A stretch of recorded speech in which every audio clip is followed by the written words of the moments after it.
Thank you very much, Madam President. I'd like, first of all, obviously, to thank members for all their kind comments in the course of the debate. I won't comment on them one by one.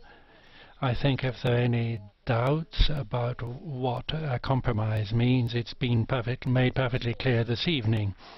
We don't all think that we've got a perfect proposal, but what's more important than that is that we've got something now in our hands which will allow us not to put off any longer the protection of our patients. We have an obligation, we have a duty not to put off the adaptation of this and not to put off real action which requires us to act together.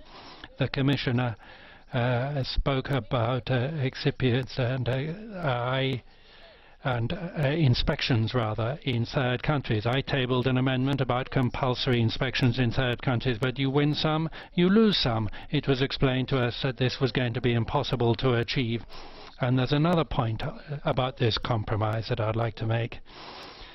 I think we all recognize this is a compromise, but we're all also aware of the fact that we have to be careful to ensure that it's implemented, otherwise it won't work. This compromise contains safeguards so that we can assess the procedure, so that we can follow things up, so that we can collect the information systematically to make sure that it is being properly implemented, and so to see whether we need further changes. I'd like to thank the European Commission in conclusion, and in particular the Spanish and Belgian presidencies with whom I've been working over the last 6 months. There's no such thing as a perfect proposal, there's no perfect law, there's always something wrong, but we have something that is strong and robust here which will allow us to defend our patients.